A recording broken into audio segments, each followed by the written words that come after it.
Hi friend, Gujarati cooking channel में तमारू स्वागत है। आज આપણે કંઈક અલગ મતલબ કે અચાનક એવું બને કે ભાઈ શું શાક બનાવું એવું પ્રશ્ન થાય। ઘણીવાર એવું થાય કે અચાનક મહેમાન આવી જાય, શું કરું?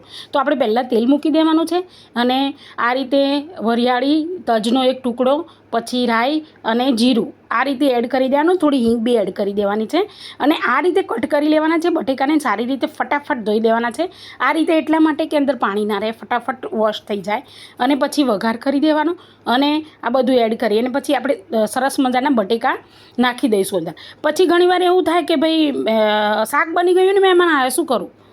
તો એના માટે પણ એક નવી ટ્રીક મેં બનાવીને રાખી છે મિત્રો કે ચલો ભાઈ આ શાક તમે બનાવી દીધું, એક તો મોડું થયું હતું અને આ શાક બનાવી દીધું, હવે શું કરું?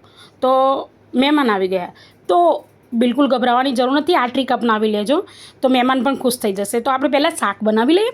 તો એના માટે મેં અહીંયા કાશ્મીરી મરચું નાખ્યું છે, ધાણા જીરું નાખ્યું છે, હળદર અને મીઠું, બસ બીજા કંઈ મસાલા કર્યા નથી। જે વઘાર કર્યો છે ને એનો વઘારની સ્મેલ એટલી મસ્ત આવશે કે તમે હોટલના અને ઢાબાના શાકને પણ ભૂલી જશો।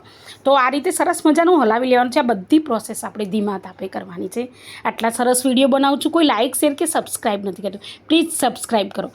અને હા, આપણે પાછળથી દહીં ઉમેરવાનું છે એટલા માટે આપણે ખાંડ એટલા માટે નાખીએ છીએ કે એનું બેલેન્સ થઈ રહે।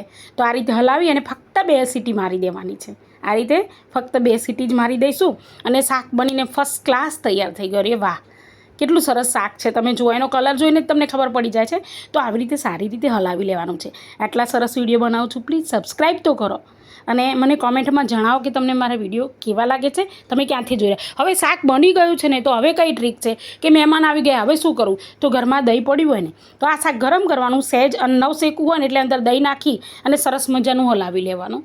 આ રીતે સરસ હલાવી લેવાનું એટલે શાકની ક્વોન્ટિટી પણ વધી જશે અને એનો ટેસ્ટ પણ બેસ્ટ થઈ જશે। એટલે ખરેખર શાક ખાવાની ખૂબ જ મજા આવશે અને શાક થોડું વધી જશે। એટલે મોડું દહીં હોય તો થોડું વધારે નાખી શકો છો મિત્રો। અને આ રીતે તમે ખાવા આપશો ને તો કોઈને એવું લાગશે કે ભાઈ પનીર નાખીને શાક ખાવા આપ્યું છે અને ખૂબ જ મજા આવશે। તો ફરીથી મળીશું આવતા વિડીયોમાં, ત્યાં સુધી રજા લો।